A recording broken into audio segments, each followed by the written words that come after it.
Good afternoon, everyone. Welcome to today's Tech Tuesday. My name is Vanessa, and today we are going to be talking about BioRender. We have Erica Seelemann today, who's a science communication specialist with BioRender.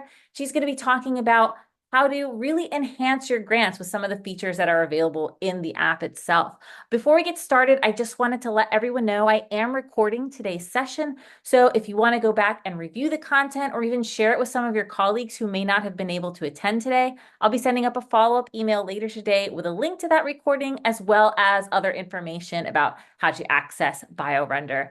We also are expecting a few people to log in today, so I have turned off everyone's mics just to prevent any background noises. But if you have any questions at any point during the session, please feel free to either post them in the chat or raise your hand, and we can take you off the mic if you prefer to ask your question out loud. So without further ado, I am going to hand it off to Erica. Thank you so much for joining us today.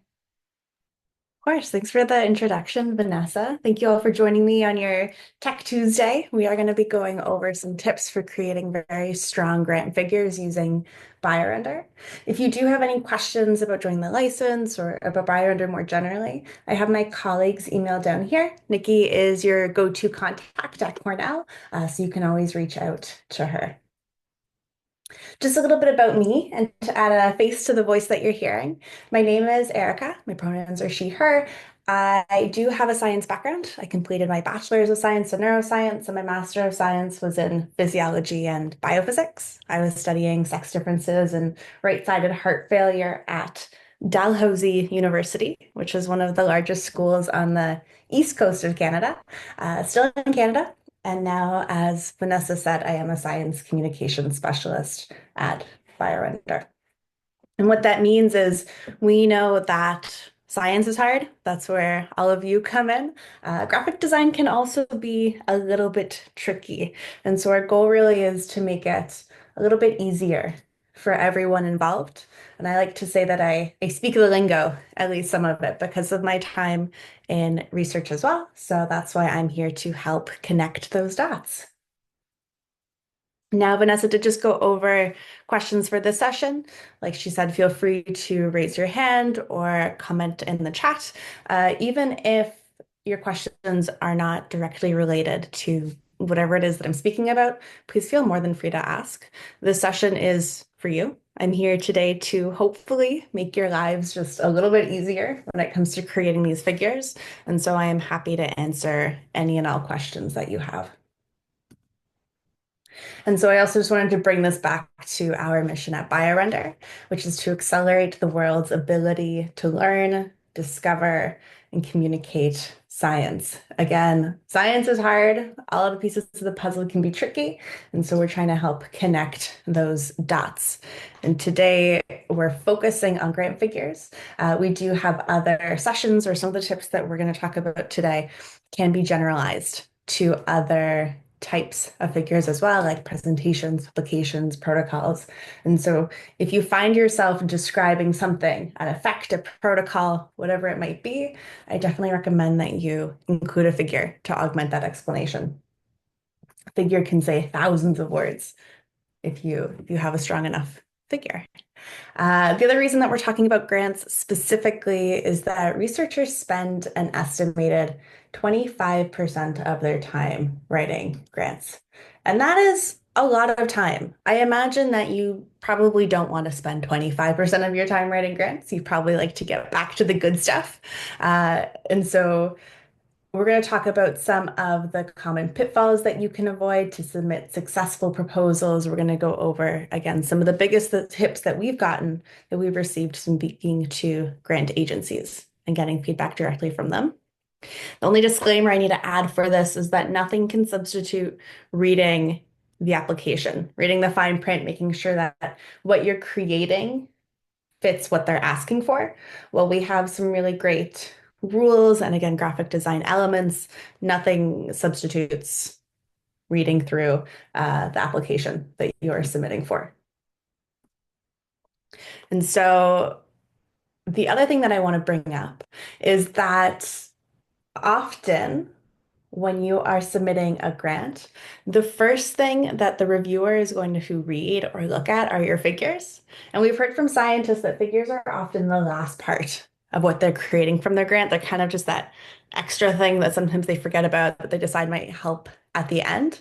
And so I definitely recommend when you're creating your grants to think about the figures first, especially because you know that they're likely to be reviewed first, or that's where your reviewer is going to go for their first test of information. And also thinking about things visually can sometimes help you create an image in your own mind in a way that's a little bit more concise, which can help with the actual writing of the grant as well. And so to the tips that we're going to go over today include layout, how you can maximize using limited space. This is something unique to grants and that what you're working with is very confined compared to, paneled figures in your publications or graphical abstracts, which often take up the better part of a page. We're going to talk about text and labels and how you can create a clear text hierarchy. We're going to go over alignment, how you can use positive and negative space, so empty space or space that has icons in it. And then we'll talk about color and how you can create contrast and cohesiveness and use those elements very intentionally. And so with that, let's hop back into layout. So when you are thinking about your illustration, there are 6 simple compositions that I'd like you to consider. These two you might have seen in other presentations, but we're going to ignore them for now. And so what I want you to focus on are unidirectional. So you're going left to right or top to bottom. We want to move left to right and top to bottom because when you're writing in English, creating visuals in English, which I imagine we are, this is the direction that we read in. And so it's the most intuitive for your viewer to follow the same flow. For cyclical, again, you want to move clockwise, just like an analog clock. For similar reasons, this is the directionality that we're used to information being presented in our environment. And so it's the most intuitive for these visuals. Z-shaped or Z-shaped, again, left to right, top to bottom. And then if you have information diverging or converging, these fork shapes following the same directionality can be really great. The reason that we want to avoid M-shaped and L-shaped, even though true to what I've just described, they go top to bottom and left to right, is that in M-shaped, it takes up a lot more space with this movement. You're going up and down and up and down and up and down, as opposed to a single change like we see here in the Z-shaped. And in L-shaped, you have this entire upper right corner that goes unused. And so if you have more space, so generally not a grant figure.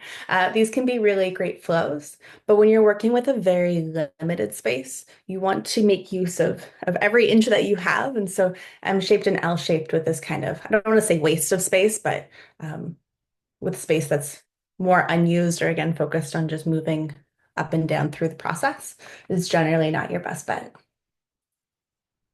So here is a before example of a grant figure, and let's walk through it. So we're talking about differences in gut microbiota. We're going left to right. This is good. We're getting over here to the stress resilient phenotype. I see this downward arrow, which tells me to look down. Inhibitions here, so I know I'm going to keep going down. Now I'm moving left. I see this arrow. I want to look up, but I know there's nothing there. So I'm going to keep going here. I've come to the end of this flow, but I know that I've definitely missed information. So now I'm going to start on the right side. And it's telling me to go up, but I've seen that, so I'm coming back. I'm going left, down, right, and then I'm kind of connecting the dots here at the end. So you'll notice the information is flowing in a lot of different directions, and it isn't intuitive. So most of the time I made a decision to look where the arrow was going or to look because I hadn't seen something yet, as opposed to what makes sense with the content. And so I look at this after image, you'll notice that now we have the diverging composition that we talked about earlier. And so I'm going to look down, I'm going to start on my left side because again, I know I like to read left to right. I'm seeing this stress resilient phenotype here. This arrow feels a little bit counterintuitive, but there's only one spot converging. And so I can get that final answer here. And then I can go up one more time and read the stress vulnerable phenotype. The other thing I'd like to point out is that you'll notice here my decrease and increase in intestinal and BBB permeability arrows are very different than they were in the first one. So here I have this right angle line at the bottom of the arrow, where originally I had these big triangle arrows. And the problem with these in the original is that besides the color, they're very, very similar to the arrows that are guiding me along this pathway.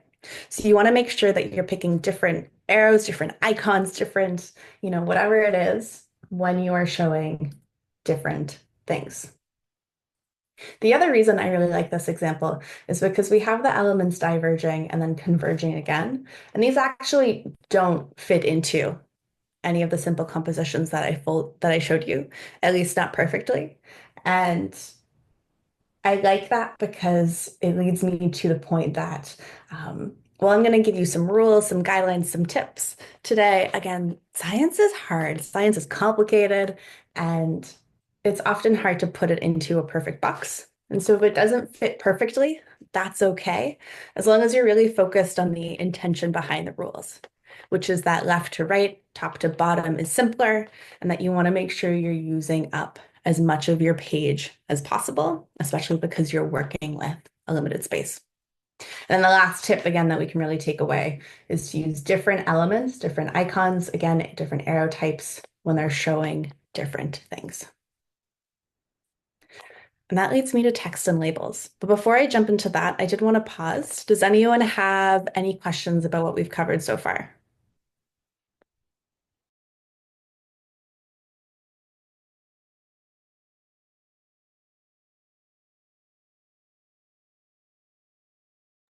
Okay, well then let's keep on carrying along. Next up is again text and labels and creating a clear hierarchy.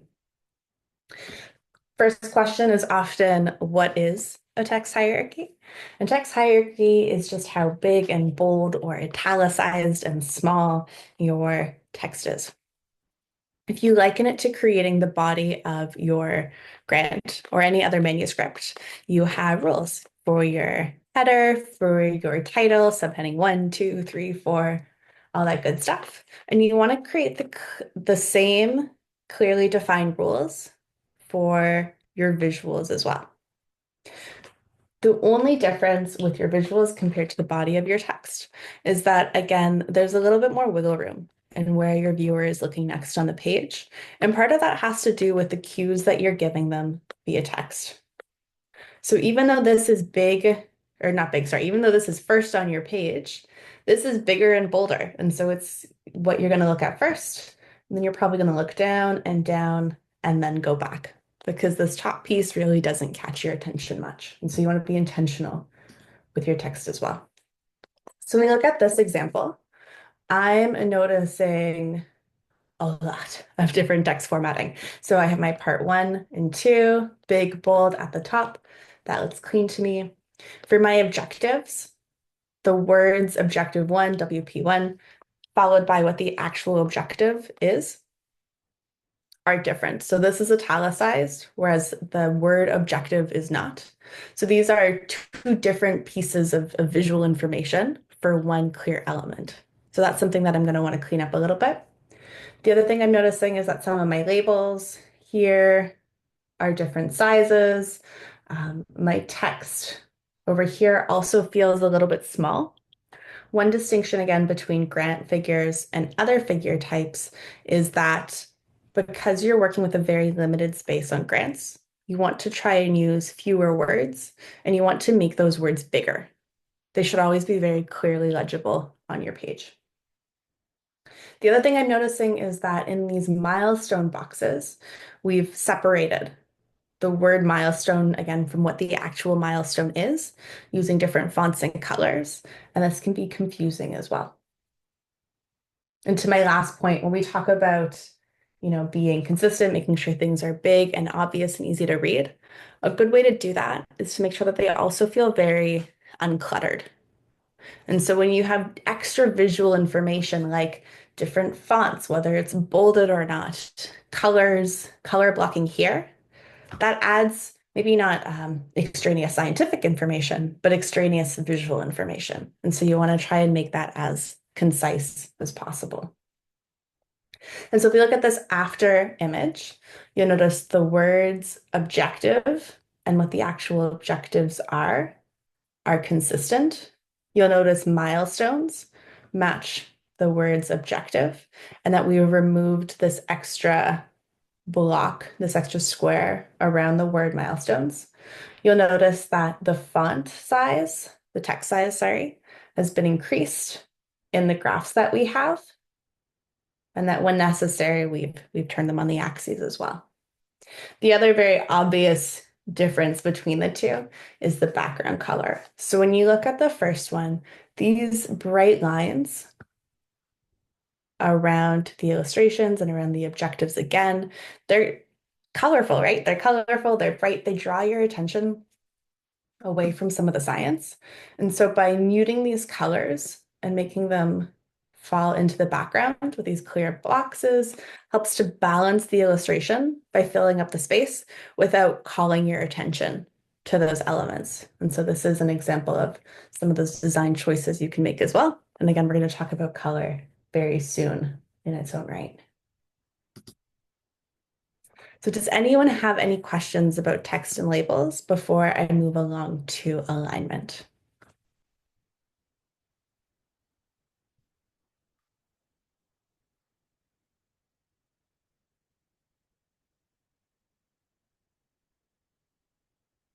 Tips for choosing fonts. That's a great question. So I'm going to back up. I am presenting in BioRender. I have all the slides here, but let's take a look at your fonts. So you'll notice with my fonts here, you generally want to avoid serif fonts. So if I click on this, right now I have Roboto, Calibri is another good option. You want to pick fonts that don't have, kind of like Times New Roman, they don't have what are called serifs. So if we look at Merriweather, Merriweather is a serif font. Actually, why don't we change some of these up and zoom in a little bit to make it easy for everyone. So right now these are sans serif, and this is a serif font. So serif fonts have these, they're called serifs. They're these little flares at the end of letters. So you can see it off of the M, those lines at the bottom. The G's are fancier. Times New Roman is probably the most common serif font, but you generally want to pick something like Calibri, we have it called Carlito here, or Arial. And you'll notice that this font, both of these fonts, don't have those flares, don't have those serifs. And so I've said this a couple of times now, but you really want to make sure that you're minimizing visual information. This is very fancy. We don't need that. We don't need that there. So we can stick with something simple like Arial or Carlito, even Deja Vu Sans if you wanted. But some of these classics that come up first I would say, are your best bets, just to make sure that things are very, very clear. Great question. Does anyone else have any other questions about fonts? Oops.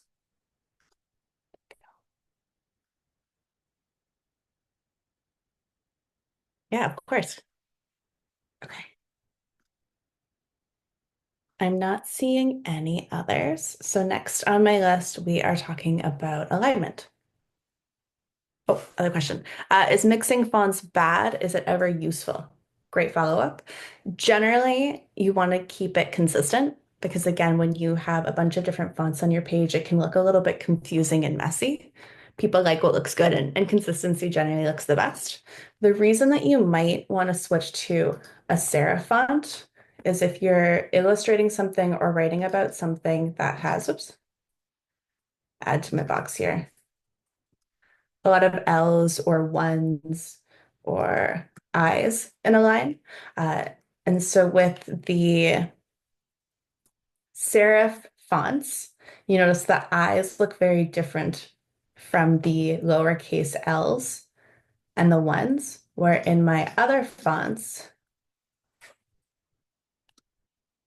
uppercase L, lowercase l, ones, and I's, my I's are identical.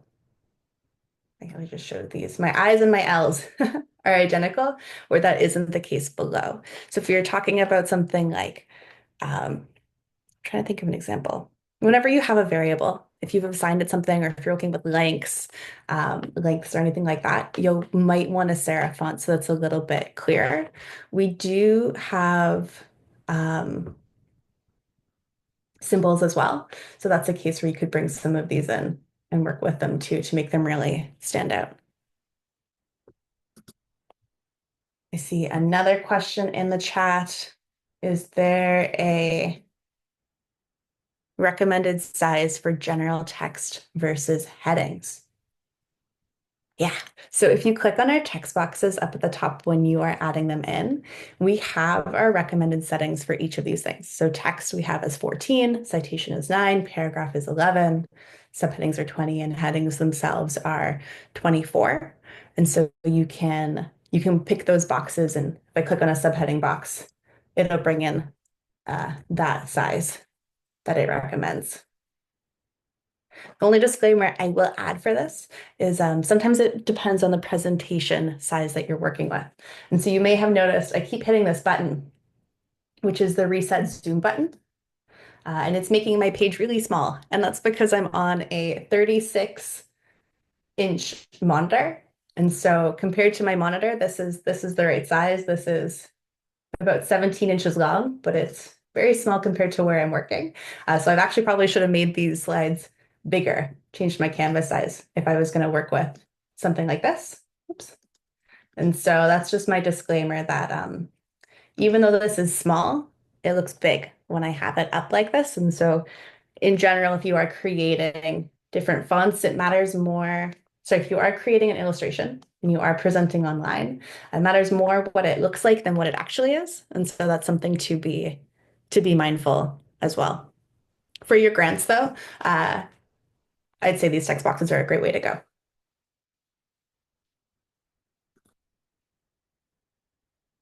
Okay. Yeah. So alignment and spacing. How do we do it? How do we use it? Where are we going? Ways to align. So we have 4 different ways that you can align elements in BioRender. So you're working with your fonts and now you want it all perfectly lined up. One way that you can do it is our grid lines. So on the left-hand side here, I have my grid. I can bring that onto my page. I can move boxes, my antibodies around to be perfectly lined up with that. I can make the grids bigger or smaller, and I have a lot of flexibility that way. So that's one great way to organize elements. The other thing you can do is you can add guidelines. So if I click on Show Ruler, you'll notice this ruler appears at the top. So if I'm working on a grant and I know I have margins, I am set to centimeters, but I can switch that around as well if I wanted to. Delete, I can delete them, move them around. So you have a lot of flexibility that way. So you can move them around when they're here, play around. And so they're a really great way to set margins. So I could bring this over here, line up like that. I can just hit delete guideline if I want to get rid of it. If I wanted to find the middle of my page, I could do that as well. So I could click wherever, how long is my page again? 19.4 centimeters. So I could put it somewhere in the middle as well. And you can play around with those guidelines. The other feature that we have is our enable alignment button. And if I didn't want to see these, I can simply hide them without having to get rid of them. Or again, I can right click and delete.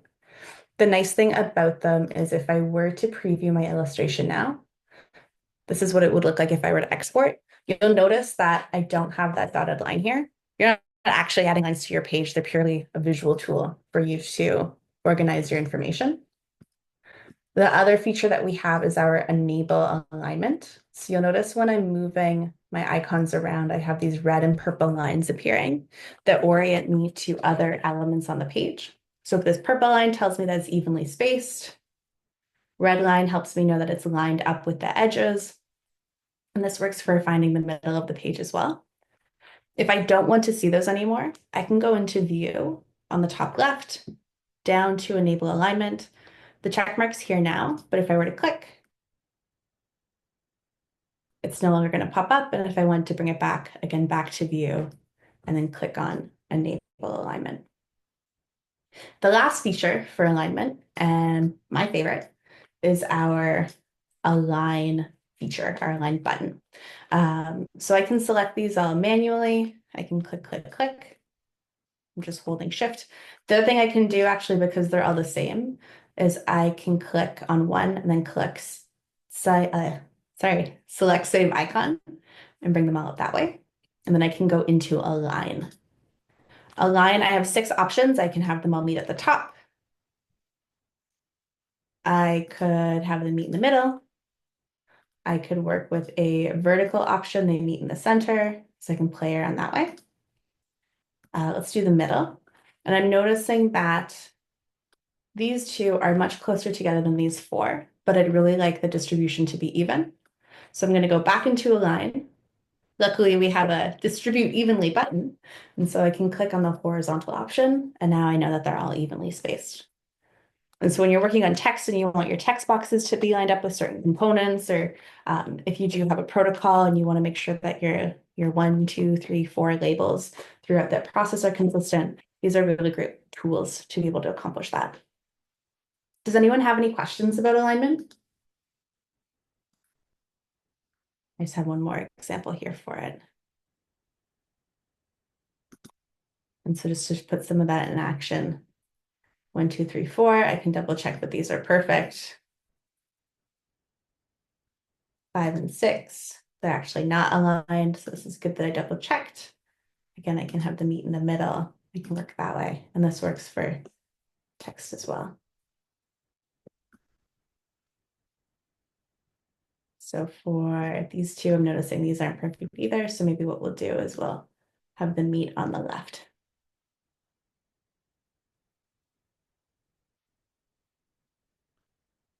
I see one question in the chat. Are there any custom alignment paths? Like if you wanted to have a snake shape or an S shape and have the meat around there? That's a great question. That isn't something I've heard before. That's not a feature that we have right now, but definitely something that I can pass along to product. If you were trying to work with a very unique path and get things to line up evenly, wrong button, I would recommend maybe bringing on a custom shape or a custom line. So you could pull a path out and you can kind of draw the path that you'd like to work with until you're happy with it. And then you could line up different elements manually along it. But that's a great idea. I'm gonna pass that one along. The other quick thing that I'll point out, similar but different, is that we have circle lines. So if you are creating a cycle or pattern like that, our circle lines are great because they stick to perfect circles. So if you're creating that cycle, then this is a great way to accomplish that. And so you could add the arrows here too. Add an arrow there, you see that there. And then if I were to snip it, this actually becomes into multiple pieces. So you can play around with that. Thinking about it, copying 2 circles would actually probably be a really great way to create that S shape as well. And then we just have a note thinking about negative space with your illustrations. So you just want to make sure that things are equal distance and that you can move them around. Call it our visual breathing room. And so that's what you see here. You want to just be mindful of how much space are between key sections and try to keep that space consistent. And that's where alignment can also really come in handy. If you know just exactly how far and how much space you're working with. I see another question in the chat. How do you search for icons? So icons live up over here, and so you can search for whatever you'd like. So on my page right now, I have some Eppendorf tubes if I wanted more Eppendorf tubes. I always spell Eppendorf wrong, so I don't know why I chose that one. But you can see here a lot of different examples. We have 50 to 60,000 icons right now. So there are a lot of options for you.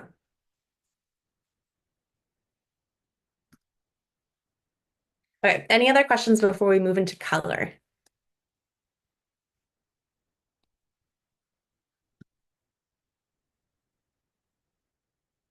Okay. We're going to talk about how you can create contrast and cohesiveness and how you can do it intentionally. We're going to start that with complementary colors. Complementary colors are those that are directly opposite of each other on the color wheel.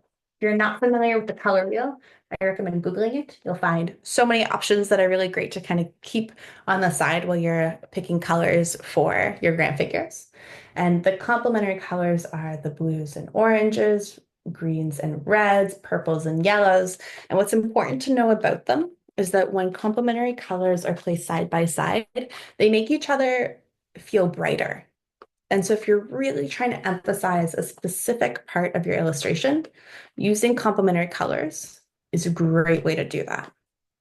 And so in this example here, I have the variable region of an antibody binding to an antigen. And you'll notice in this before and this after, the blue here looks brighter than this blue when these are actually identical blues.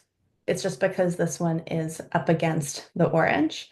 And so again, this is just an example of how complementary colors side by side can really make them pop. Other things that can be helpful when you are coloring your illustrations is coloring the labels.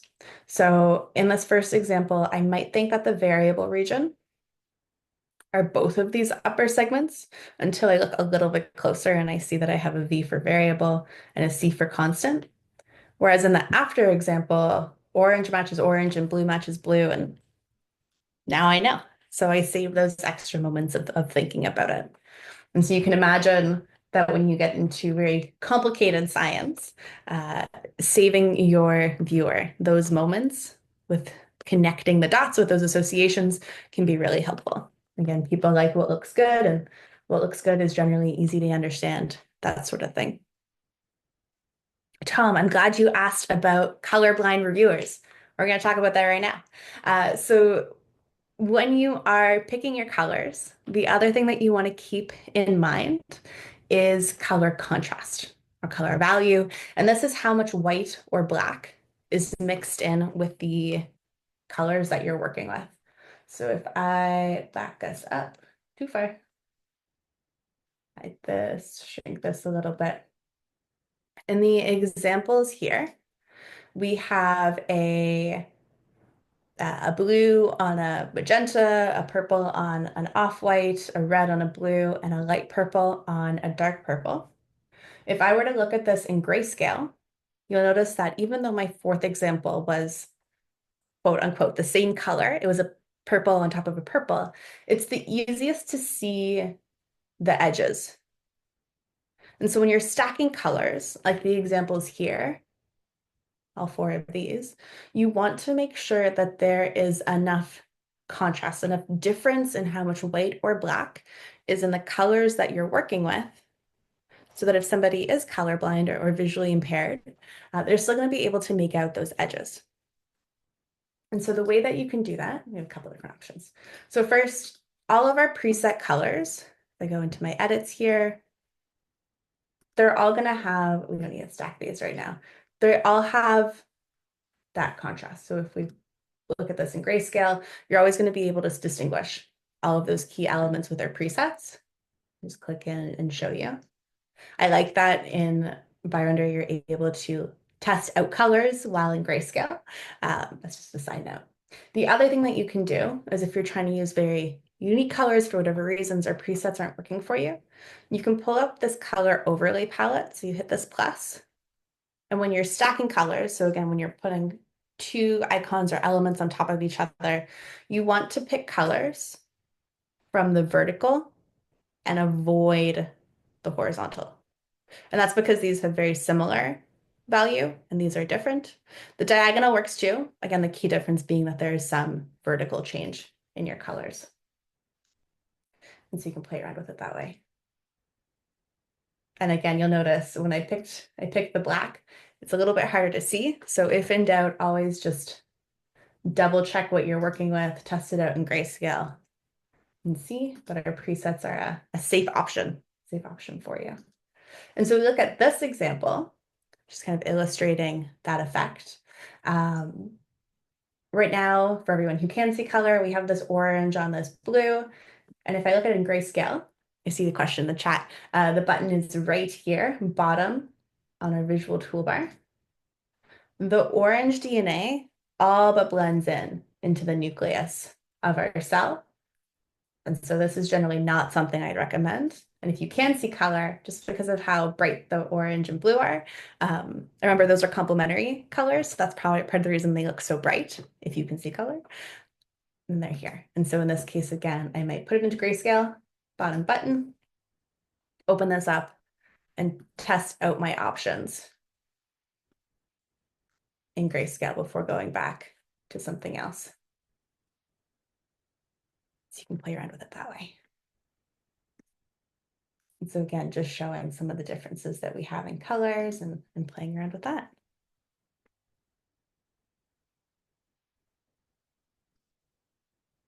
Okay, and those are actually all my slides for today.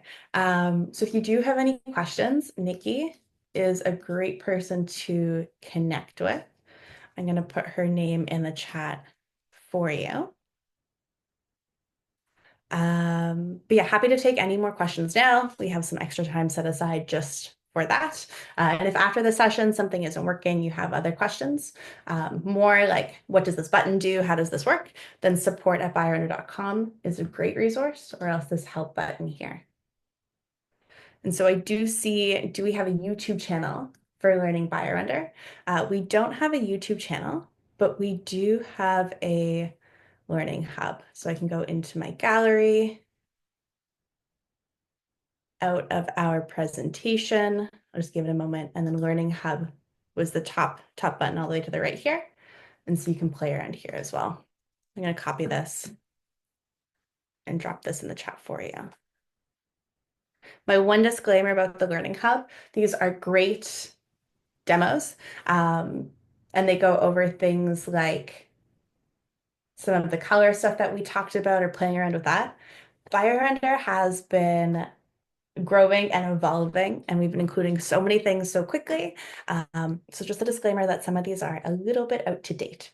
So if things look a little bit different in the app or they're missing a button, then that would be exactly why. So I recommend these live sessions as they come up, but you can do what you will with that information. Does anyone else have any other questions? I think there was a question from Marcelo. How do you pick the same color in your palette that you have in an illustration? How do you pick the same color in your palette that you have in an illustration? Why don't we pull up this one here?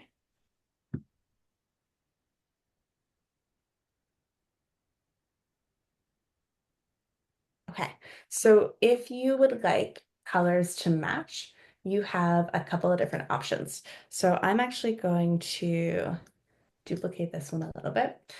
So one fun button I'm just going to take a moment to do because I can is I can select same icon again and I can change the color of everything all at once. That's a great use of that tool. If you have a specific color that you would like to use, you can open this color overlay again, go to color picker, and maybe I want this to be this bright pink. I can use that color picker and it'll match it as well.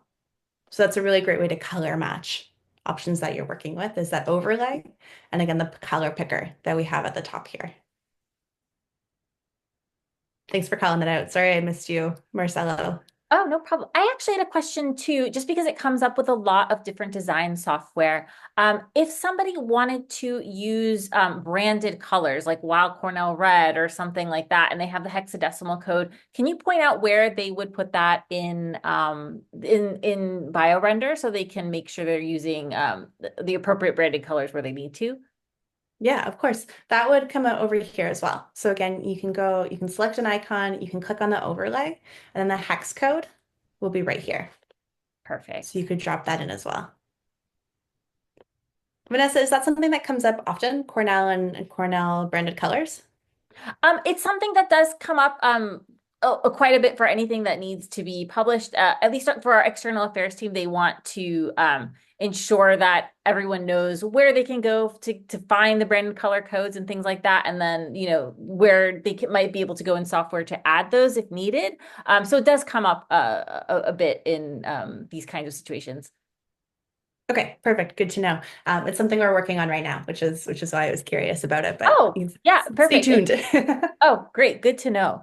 I actually got a question. If you don't have a BioRender license currently, you can request one from our scientific software team. I'll be sure to add that information in the follow-up email. But if you go to our My Help Desk page at myhelpdesk.weill.cornell.edu, there is a page called Scientific Software Order Guide, and that's where you can request a license. I can get you the exact number, but I believe it comes out to about $20 a month for a BioRender license. But I'll be sure to send you those exact details in the follow-up email so that if you don't have a license currently but are interested in getting one, you know exactly where to go to get it.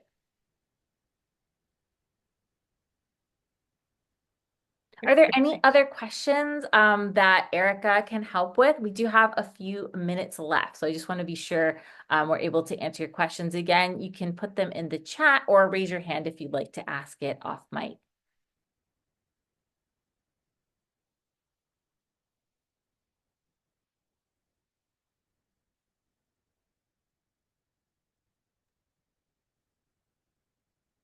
I'm not seeing a bunch of questions, although I did see a hand clapping emoji, so that's great.